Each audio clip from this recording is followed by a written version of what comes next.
What's going on, guys? It's your boy Phillips POV, and I'm finally back with my BMW E90 for a new video. It's been, I think, a little over a year, which is okay. I've just been super busy. I actually recently moved up to Washington from Oregon, so I've just had a new job and a lot of different things come up in life, so I just haven't had time to make any videos. But today we're making a comeback. We're gonna start uploading regularly. We have multiple cars in the fleet. They're not just mine, but my brother's, because I'm up here with him in Seattle, and we have multiple cars we're going to be making videos for.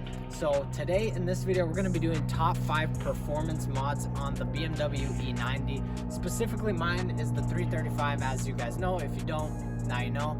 And yeah, let's just get right into the video. All right, guys, so for the first performance mod, we have the Engine Technologies cold air intake. Now, this is the one that is full aluminum, and it goes down from the turbo directly to the cold air intake cone right here. Now, the first thing I want to mention just right off the bat is that this cone, you never want to have it on for longer than, I'd say, 6 months without cleaning it, because if it's not cleaned, the air that's getting sucked in is, 1, not going to be clean, and 2, it's not going to be as cold as it should be. Now, what the cold air intake does is, once the air is taken in from right here, it gets sucked in, and then it gets taken to the turbo. It's good to note that the air inside the cold air intake is actually denser and it's colder, which colder air equals denser air, which is better for the turbo because it makes it more efficient and provides more power to the car. All right, so now we're moving on to the second performance mod, and you guys can't really see that one, but if you look right under here, we have a upgraded intercooler. Now, this is the Cobb intercooler. I believe it's a 7.5 inch one, so it's quite a bit bigger than the stock one that comes on your car.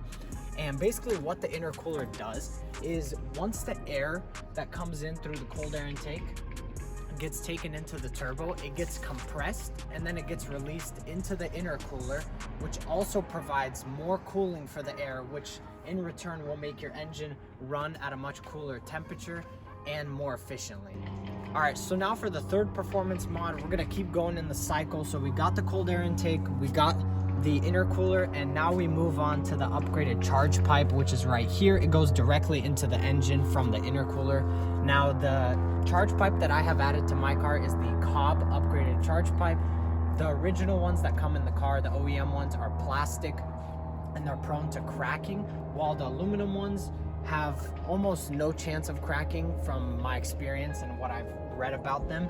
And basically what it does is, the diameter of this upgraded one is a lot bigger than the stock one, which also allows more air to be directly put into the engine, which allows the engine to just run better and for longer.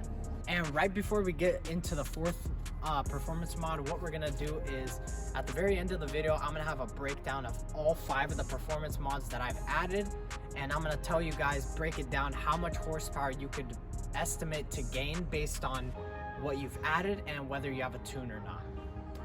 All right, so for the fourth performance mod, it is the downpipe that we have. You can't really see it, but it is behind the aluminum cold air intake pipe right here.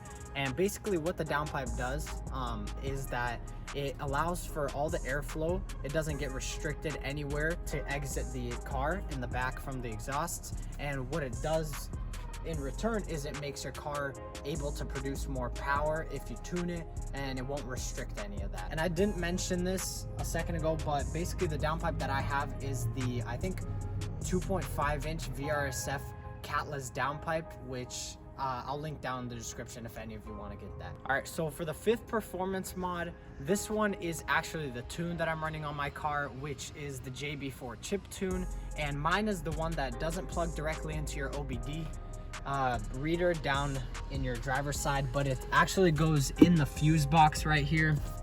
Basically, it plugs directly into your car, and when you go to your steering wheel, you can actually get into the menu. And what this JB4 tune does is, once you've added all the modifications to your car, in order for your car to run more efficiently and adjust to the new things that you've added, you're gonna need to get a tune. Otherwise, it's gonna be running on stock, the stock tune that it already has. All right, so now that we're in the vehicle, I'm gonna show you guys how the JB4 tune works. Basically, you're just gonna wanna turn on your car if you do have it. So here it is turned on. You guys are gonna see, I don't know if you guys saw that, but both the hands on my RPM and speed gauges both went all the way to the end, which means the tune is working, or it's connected to your ECU now. So what you're gonna do to activate it is you hit the minus symbol here for like the sound of your car, and then you're gonna hit the down symbol at the exact same time, and you guys will see the menu change just like that.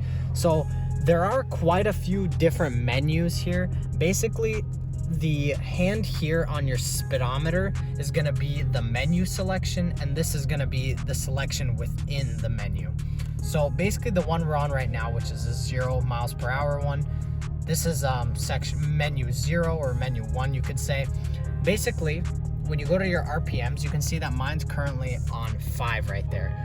So this is where the tune happens. This is the tuning for your vehicle. Right now, I have it set to map 5. These are called maps. So there's map 1, 2, 3, 4, 5. I think there's 8, I believe, on this one. All right, so now I'm gonna explain a little bit about the maps and how they work or what they do. So map 0, if you guys see, you guys can go down all the way to map 0. Map 0 is gonna be stock. So if you have this JB4 Tune plugged in, having it set to map 0 means that your car is running at stock and it's technically not tuned. It just has the JB4 enabled. And then guys, 1, 2, 3, 4, 6, 7, and 8 are all tunes that adjust the boost pressure for your vehicle. You guys can read up more about how much boost pressure it increases or what it does exactly. I'm not too familiar with all of them, but the one that I currently run on my car is the 5th map, which is called the self-tuning map. This one basically, once you drive for about maybe a week or so, your car is gonna self-tune and self-adjust to the parts that you've added to your car. So based on the performance parts that I have on my vehicle, it's gonna self-adjust to it and tune the car accordingly. All right, and then one more thing I'm gonna mention about the JB4 Tune, just because there are quite a few menus. I don't know all of them, what they do. I'm just giving you guys the 2 main ones that you would use if you were someone like me just trying to get your car tuned. If you go on the left speedometer here and you go to menu 1, which is gonna be the 10 miles per hour line here. Basically, if you go on this right side and you go up to the 2 and then you hit both of the down arrows and the minus arrow here at the same time, this is going to clear your error codes for your car. So it's basically like plugging in a computer, checking your codes. With this, you can't check your codes, but if for some reason you need to turn off that check engine light, which I currently have because of the downpipe I have, which is catless, and the O2 sensors are not reading the proper amount of oxygen airflow through there. So it's giving me a check engine light. But this way you could just clear the codes. But if you don't fix the catless downpipe or you put a catted one, then you're most likely going to be stuck with a check engine light for the time being. And that's it for the performance mods, guys. Let's just head back outside and I'll give you guys the horsepower breakdown. All right, so before I end the video, I'm going to give you guys the breakdown of how much horsepower you should expect to gain, potentially depending on the tune and a few other things, of all the components that I've added here to my car. So we're gonna start off from the first performance mod we had, which was the cold air intake. Now, this one you could expect to gain about 10 to 15 horsepower for your vehicle. And then coming along down, you're gonna get to the intercooler, which also you can expect a little bit more than the cold air intake. You're gonna be expecting about 15 to 20 horsepower. Now moving on to the third performance mod for how much horsepower you're gonna gain, that is the charge pipe. Now the charge pipe itself is not really going to give you any horsepower increase at all, but because it runs in sequence with all the other parts that I've installed on my car, it will in turn technically give you some horsepower gain, but it's not going to be directly just because of the charge pipe. So if you add just a charge pipe to your car, you're most likely not going to get much horsepower gain, or any, if any, at all. Even so, the charge pipe still is a good addition to your vehicle because it is a lot better than the OEM charge pipe that they give you, because again, as I said, it's the plastic one which is prone to cracking, while this one's aluminum. One more thing I have to mention for the charge pipes is if you see these 2 plugged up areas right here, that is for the methanol injection ports. And what this basically does is methanol gets pumped into your engine if you have it installed there, and it makes your engine combust more. And then for the fourth one, which was the downpipe, I would say that that one gets around 15 to 20 horsepower as well. And then the JB4 Tune itself, depending on which map you're running, you guys saw the maps that I showed earlier in the video, depending on which one you're running, could range giving you from 50 to 80 horsepower, I believe, increase.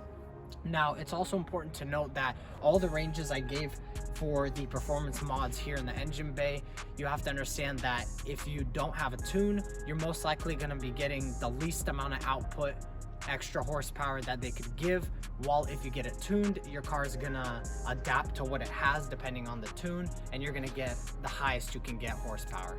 All right, and that has been the top 5 performance mods for the BMW E90. I hope you guys did enjoy. I actually was looking at some of my analytics and I noticed that 98% of you guys are actually not subscribed. So if you do get to this part of the video and you see it, make sure to just leave a subscribe down below and like the video if you enjoyed.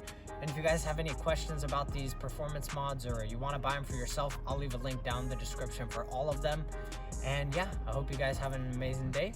I'll see you guys later. Bye.